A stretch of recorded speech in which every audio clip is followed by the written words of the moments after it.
Welcome back to the Daily Drum on WHUR and Sirius XM Channel 141. This is the Inside segment. I'm Harold Fisher. Tonight, part two of our work-life balance burnout discussion. Last week, we focused on Black women burnout. This week, we turn our attention to the men. And we're asking a hard but necessary question. Why are so many Black men feeling broke, busted, and disgusted? From the weight of financial pressure to the silence around mental health, burnout among Black men is real and rising. It's costing lives, families, and futures. Our experts will help us tackle this very real crisis head on. My guests are Dr. Wayne Evans, clinical psychologist and founder of Practical Alternatives, LLC, and Professor Sean Talley, an HR consultant and expert in organizational development. Thank you both so much for joining this conversation. Glad to be here. Having us. Sure thing. I want to start with the basics. What exactly is burnout, and how does it show up differently in Black men when compared to Black women, Dr. Wayne? Burnout says when you're past the point of exhaustion, and so it can manifest in Black men a lot of different ways. Alcohol abuse, depression or anxiety we're seeing, and so when again, as I like to say, when you are beyond empty. And so when people, and a lot of that time that happens is because people are working a pace, they iterate more than they refresh. And so I think a lot of what Black men are struggling with actually is this concept called John Henryism out of psychology. And so John Henryism was a term coined by epidemiologist Sherman James. And basically what it is the whole, you got to be twice as good or 10 times as good to go just as far.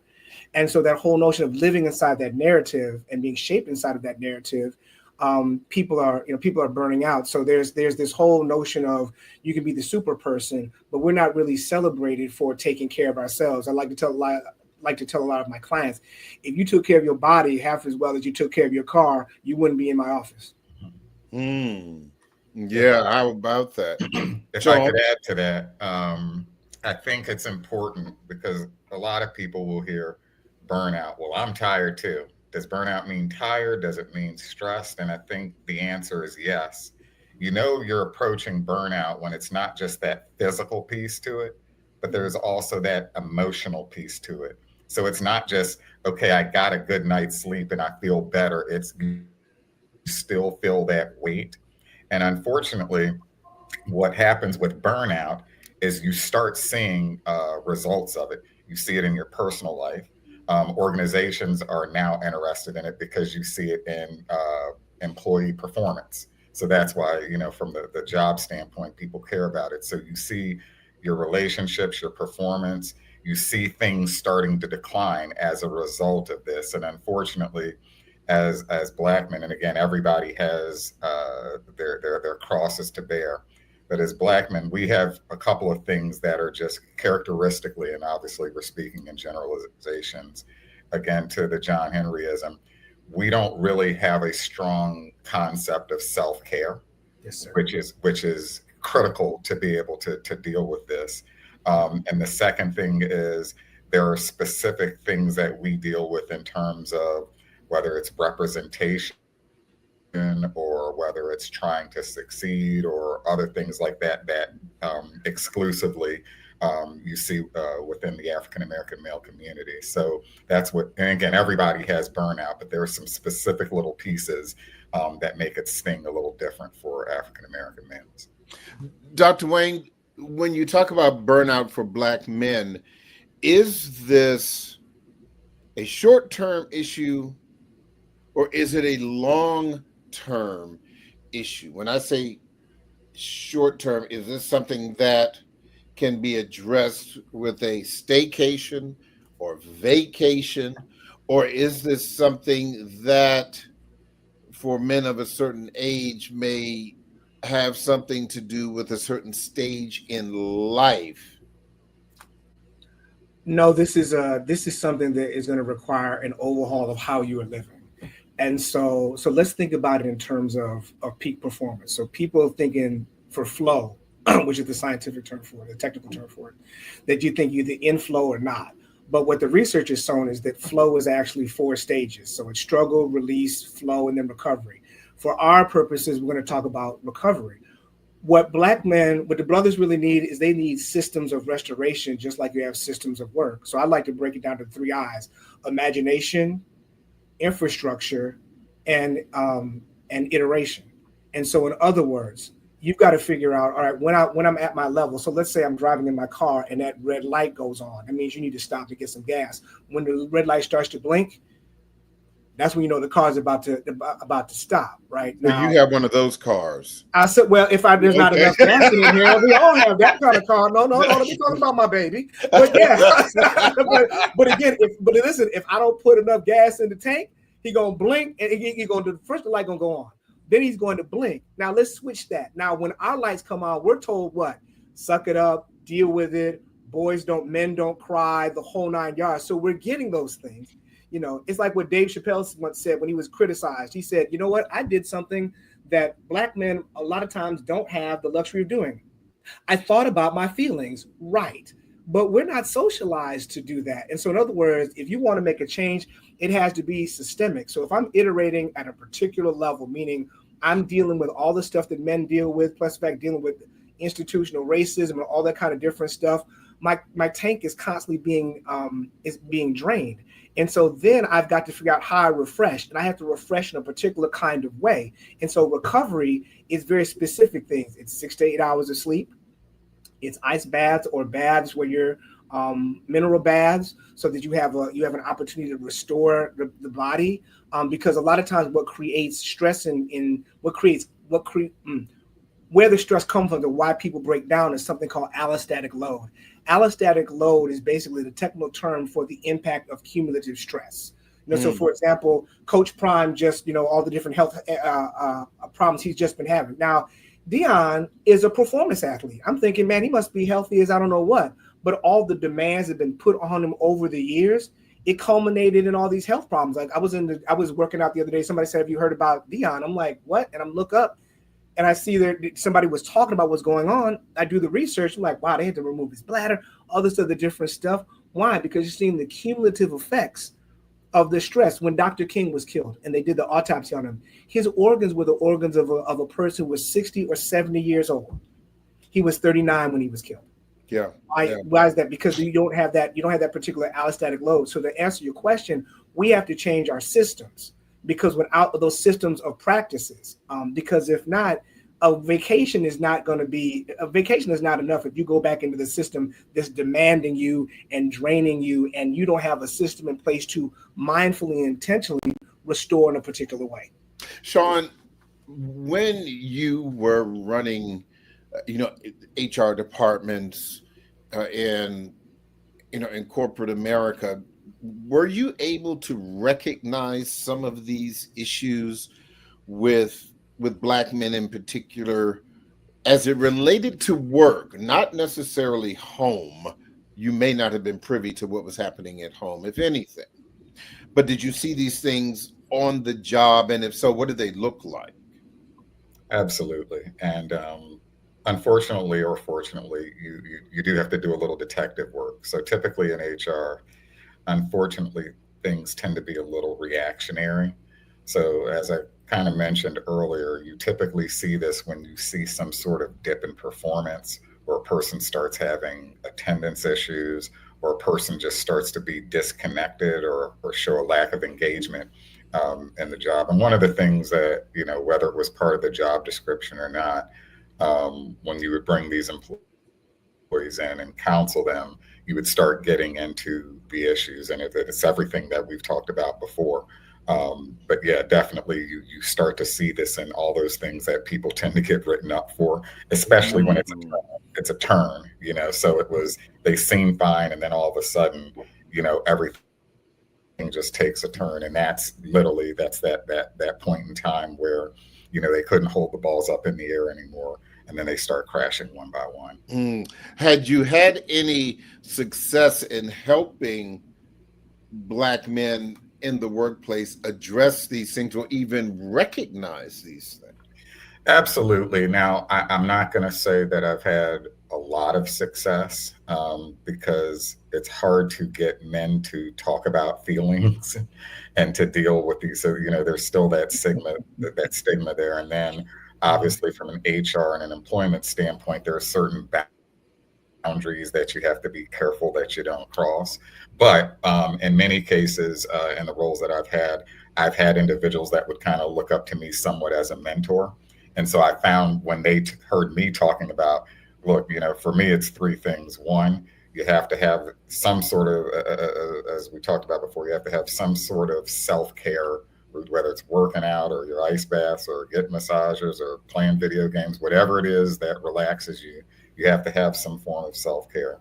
The second is if something is severe, you do need to consider therapy. Now, it doesn't have to be, inpatient, intense, medical that sort, but even if it's just a couple of sessions, most companies, your employee assistance program is already paying for this, and you can get a couple of free sessions just to go chat with somebody that's a professional and knows what they're talking about. And then third, which I think is the most important thing, is you've got to find a tribe. You got to find a support group.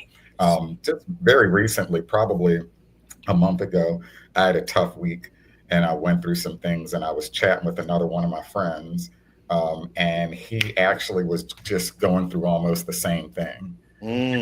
It's not even necessarily a misery loves company, but he and I kind of had a breakthrough in our friendship because it was like, whoa. And so I shared that with him, and a few days later, he kind of checked up on me. And as men, we don't usually get that, and so I got him, and I was like, yeah, that was pretty cool. And just like everything else, it's have somebody, like the Lean On Me song, when you got somebody sharing that load, just kind of checking on you, it makes the world seem a little bit less empty, a little bit less dark, a little bit less lonely. Well, I would say, and I would push back on the thing that men don't do that. I would say there was probably a time when they did not, but because of conversations like the one that we are having publicly, and there's so much information that is out there, and men still have their boys that they play basketball with or go bowling with or smoke cigars with or whatever they do. And eventually, I would say that all kinds of things will begin to bleed into the conversation because they are privy to the conversations that women are having. For example, Dr. Wayne, years ago, we didn't hear men talking about prostate exams as much. They were like, no. And there's still a significant percentage of men who refuse to have those conversations with other men or even with themselves. But I'm using that as an example where they do talk about those things. And so I will say that, my guys who are all men over 50 and some of them even over 60, I've been blessed to know that guys that I have known for 40 or 50 years, fraternity brothers, they will call, or I will find myself calling and saying, are you all right? Are you doing okay? Is that helpful, Dr. Wayne, to address burnout even in a small way? And I've got a minute before the break, but go ahead. Yes, what I tell my clients, my male clients, is you have to find people with whom you can trust your transparency with.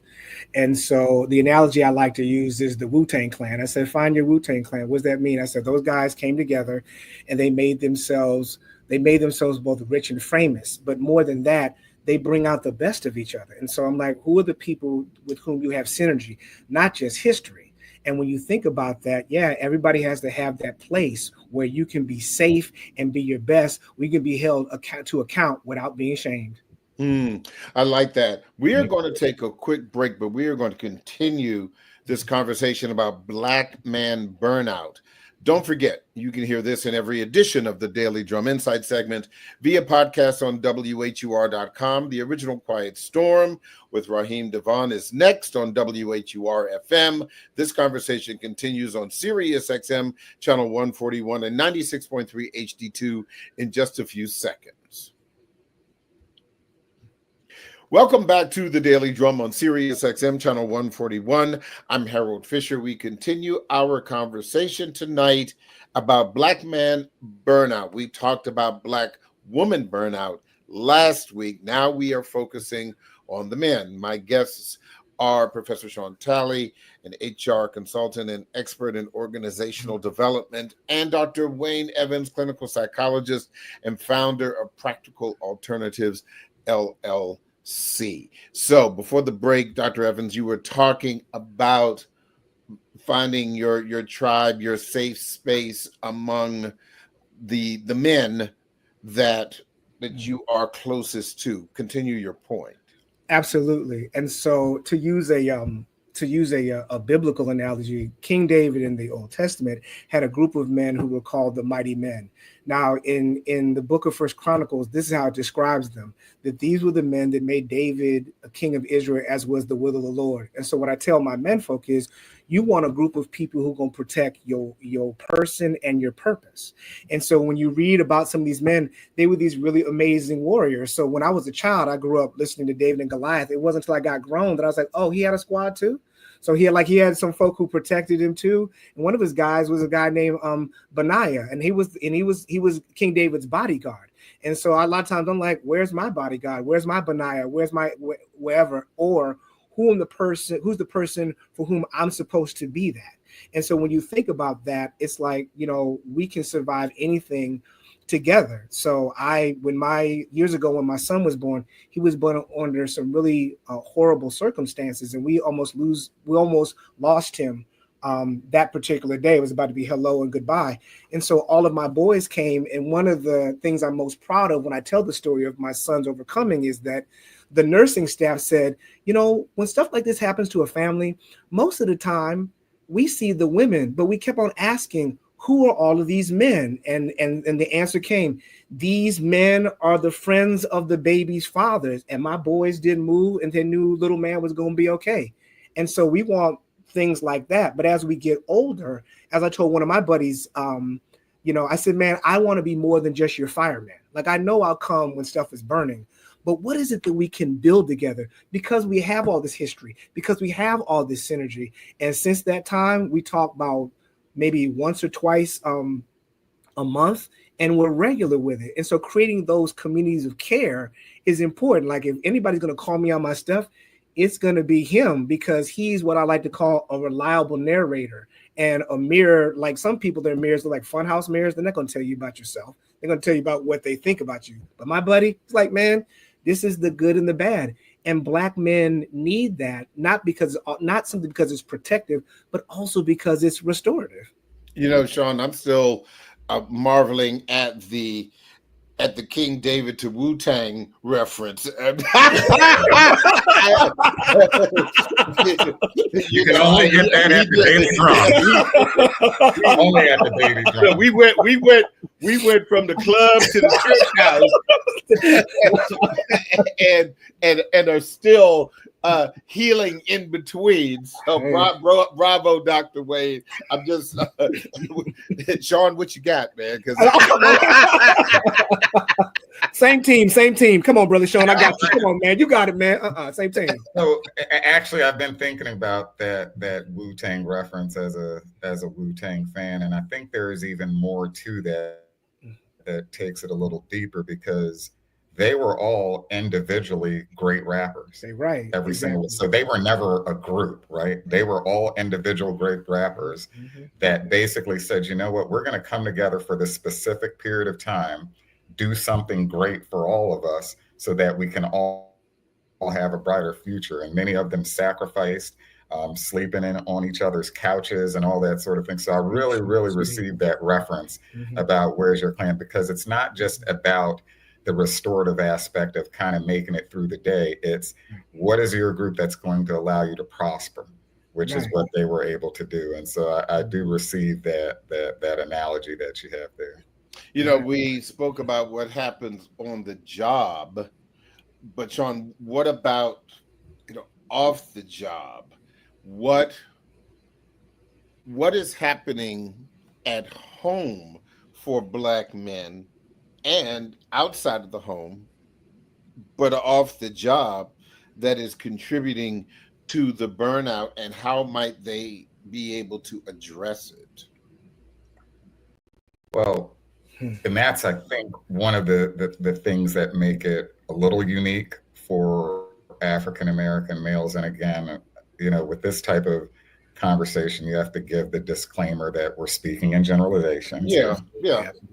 So much of the African American male experience is about proving your manhood, right? So when you think about it, you never hear anybody saying, if she was a real woman, or if like a woman gets to be a woman just from being born, right? Mm-hmm. But as a man, you have to be a real man. There's something you have to do to achieve to reach this name of being a real man. And frankly, a lot of other cultures don't do that the way, at least to the extent that we do. Right. So as we're growing up and we're learning these things, it's okay, what is it to be a real man? And we tie so much of that to the provision of providing, which ultimately is going to be linked to your job or your financial. But there's a lot of other stuff that African American men do in terms of guidance, leadership, and things like that. But we tend to kind of overshadow that stuff. So it is uniquely tied to your financial situation, because when that starts happening, you really start second guessing yourself. You start second guessing your value. What is my place in society? What is my place in my relationship? What is my place in my family if I can't provide? Because now I'm getting written up at work. Now my performance is slipping. Now they're saying my attendance is an issue. I'm coming home. I'm yelling at people a little bit more. So it's all certainly tied together. So don't, and you started this off by talking about work-life balance, because that's what it really is about, right? It's and now with everything today, with people being remote, and you got your office sitting there, in your living room half the time, and so when do you turn off? When do you turn on? And so it's just the lines have been blurred a bit, but we're really not in a position now where we can really separate the effects of how burnout would affect a person at work and how it would affect a person at home. It's really, you're going to be, whatever you determine to be performance in whatever way, whether it's being a good dad for X reasons, a good provider for X reasons, a good husband or partner for X reasons, whatever that is, you are going to see that decline when you're experiencing burnout. And you made a great mention earlier, you got to have these dashboards in your life. And those dashboards are, okay, the red light's flashing, I better get gas. You got to have these dashboards in your life that when you see things starting to tank, that means that there's some sort of intervention that needs to happen. And so again, as we've talked about, whether it's, a long-term kind of self-care restorative maintenance routine, whether it's some immediate therapy interventions, or whether it's calling up, the crew and saying, yo, let's go eat some wings. I got to holler at my boys. If it's whatever it is, there needs to be some sort of intervention.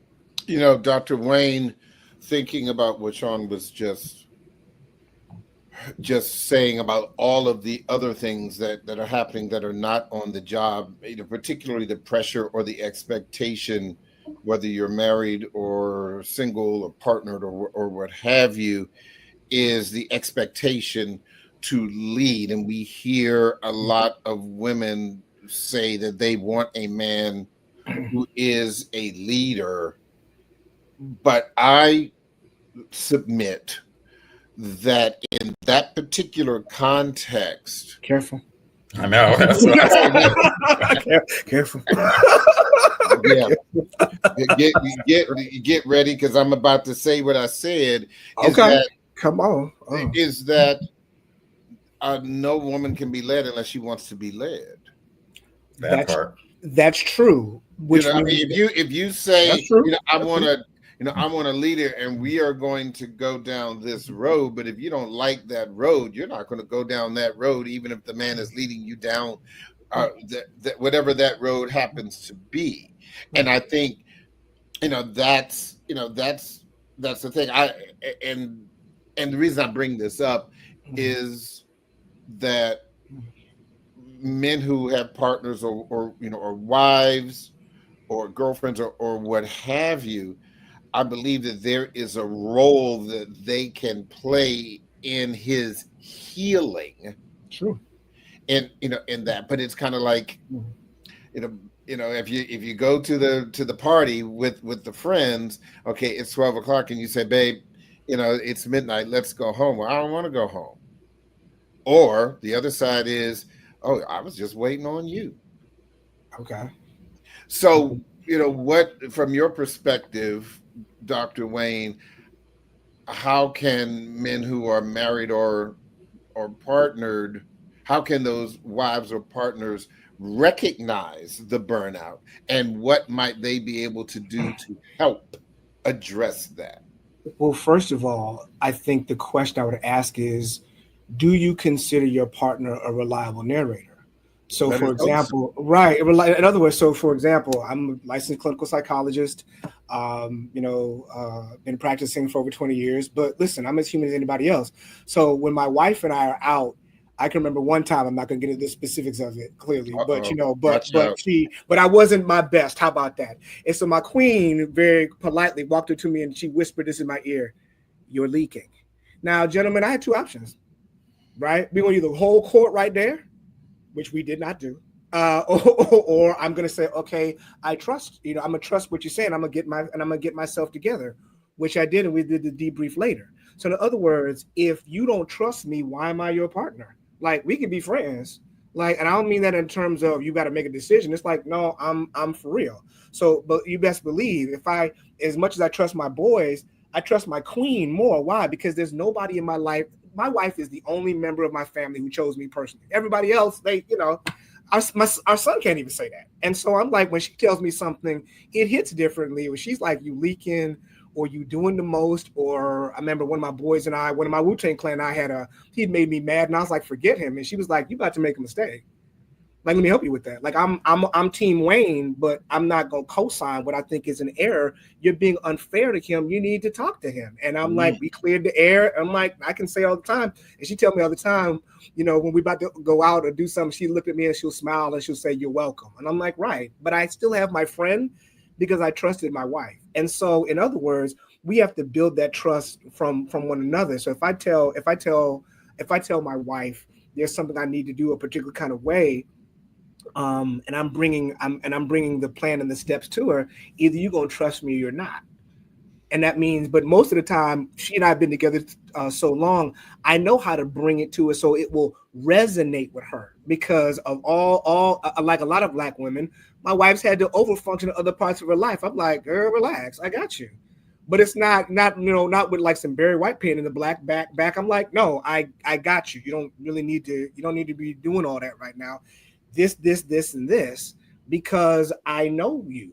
And so I think being able to build that trust, but you also have to have two people who are willing to let go of the me so that we can be we. Mm-hmm. Yeah. Go ahead, Sean. Mm-hmm. So just trying to contextualize this conversation so that we're not in a vacuum here. I think we've talked about burnout and kind of the psychological aspects of it. But for the listeners, that are thinking about this, we want you to think about, burnout is the temporary state that for whatever reason has been prolonged. It's not intended for you to be able to sustain it. Right. Now, contextually, we have to be honest and say, these are tough times right now. So if you live in the DMV right now, you probably know a lot of people that have lost their jobs in the government. And let's be clear, the federal government essentially created much of the Black middle class in this area. you know? And so when you start thinking about some of the things that are going on socially and politically, it really starts to erode hope, right? And so when you start thinking about hope and you're thinking, I'm working and I'm trying, I'm working hard, I'm in this output cycle that is not sustainable.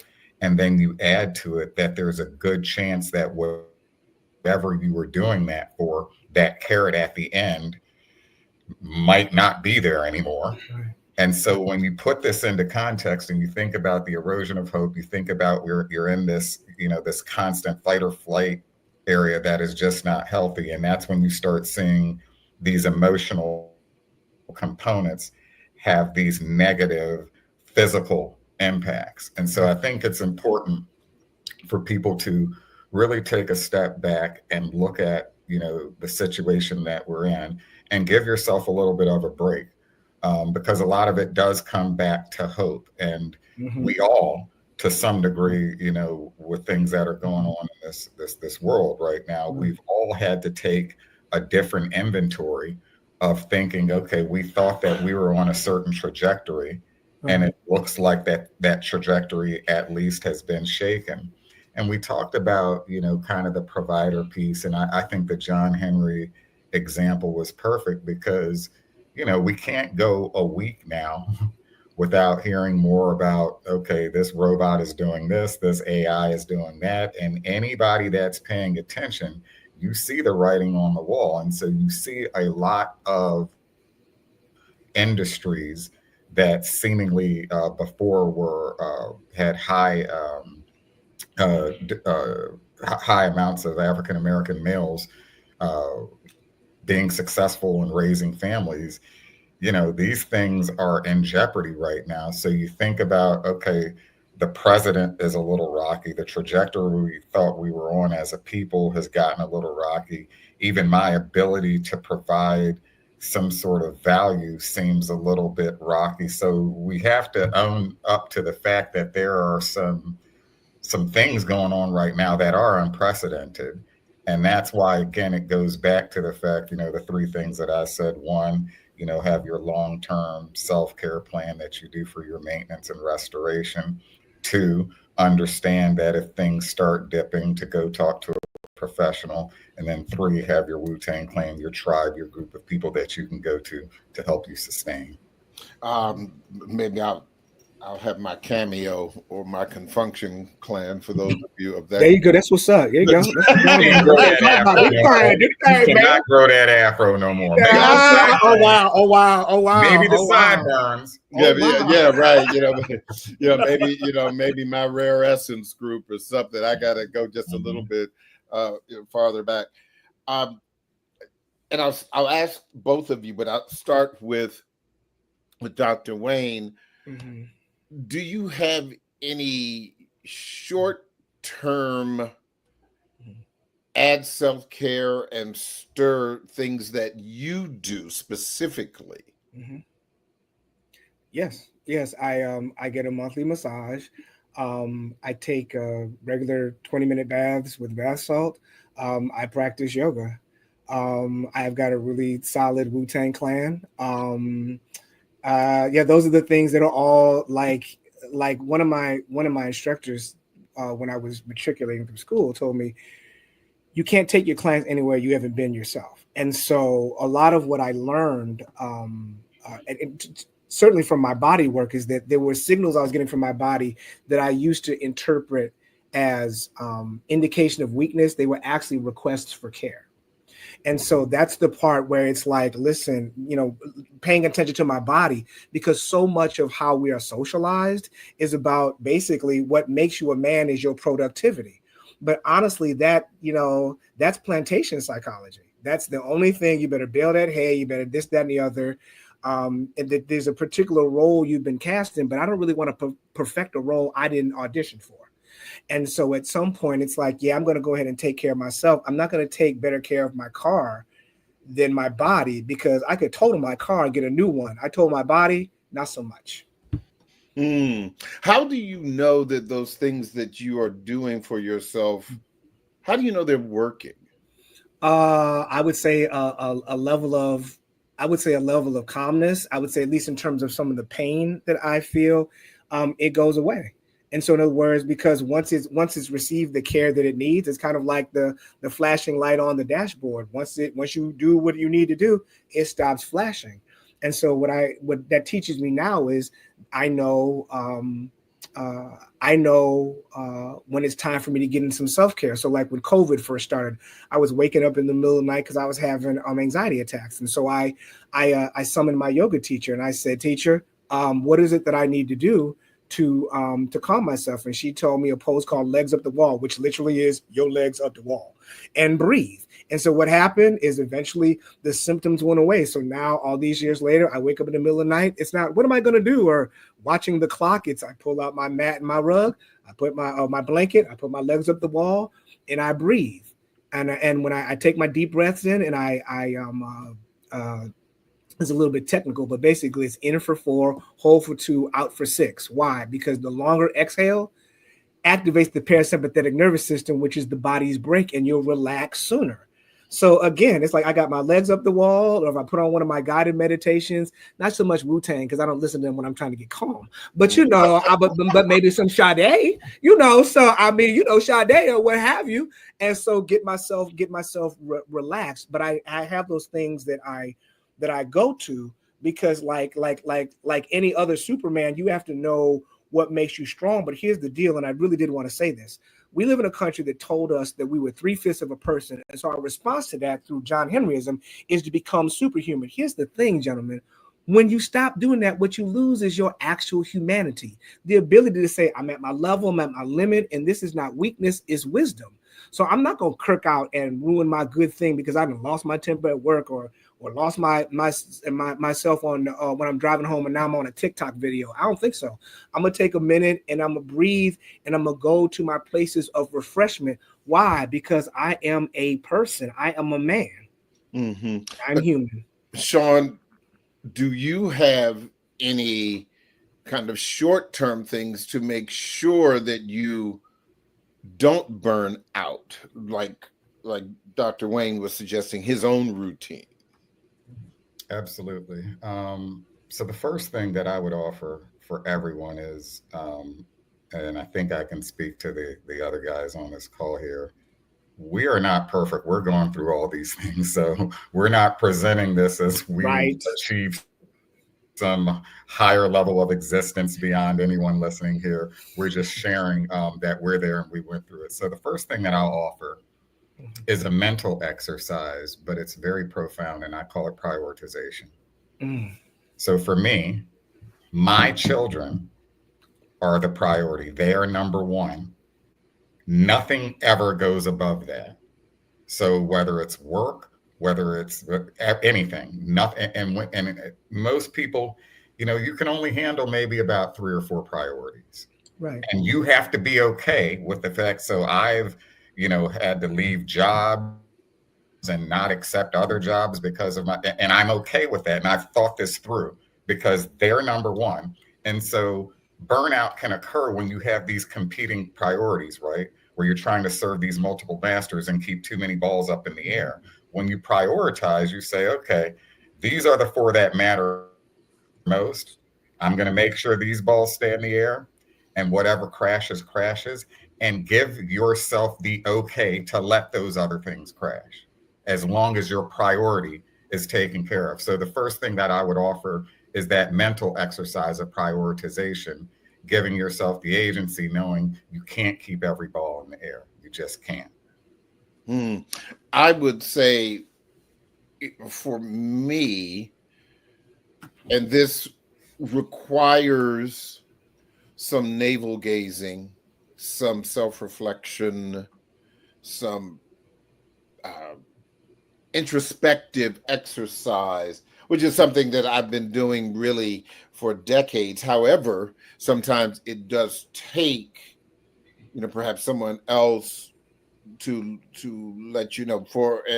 And I'll say, I did not take a vacation, a real vacation, until I was almost 40.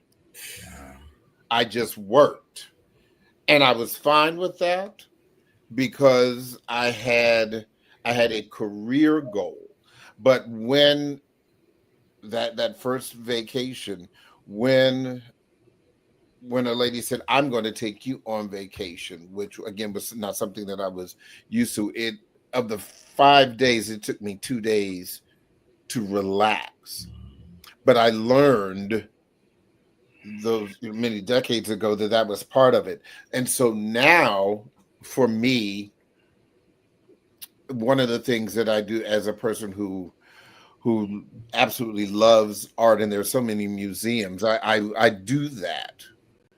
I will go to a museum if I leave the house to address any feelings of, I won't say darkness, I would say dimness. It's not dark, it's just a little dim. Mm-hmm. And or being obviously, being in the news business where the world comes to an end every single day. And then it puts itself back together, and then it falls apart again tomorrow. And so there are sometimes on the weekend where, and I said this during the conversation we had about women's burnout, Black women's burnout, learning how to say no.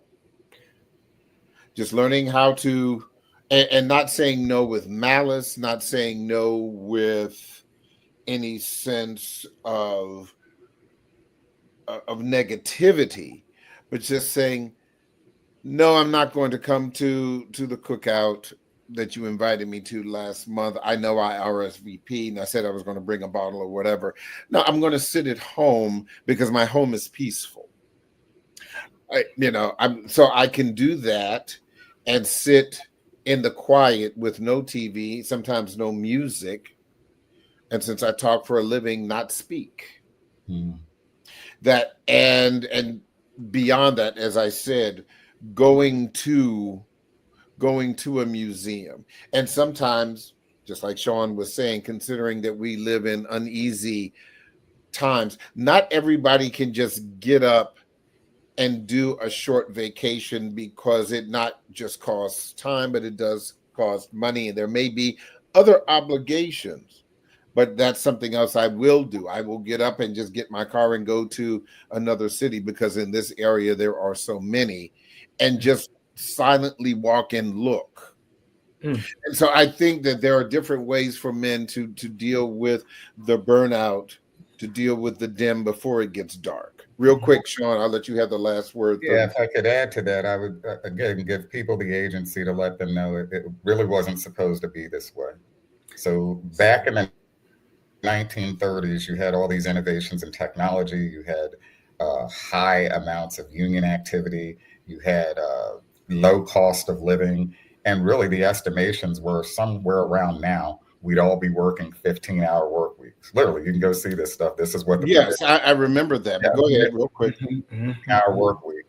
And so the question at that point in time was, okay, what are the things that fulfill you, such as art in your case, or vacations? And this is where it was supposed to be. Now, we can't do anything about the fact that we're not there yet, but I offer that to let you know that there isn't something wrong with you if you're feeling these things, that other people feel them, and that you have some options of how to address them. I think that's a great way to end this conversation. And I think this was so helpful, not just to our listeners, but even to me, Me too. To sit down with some big brain brothers.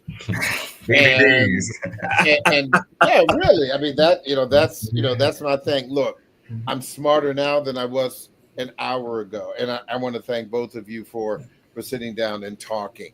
Dr. Wayne Evans, Professor Sean Talley, thank you so very much. I appreciate your time.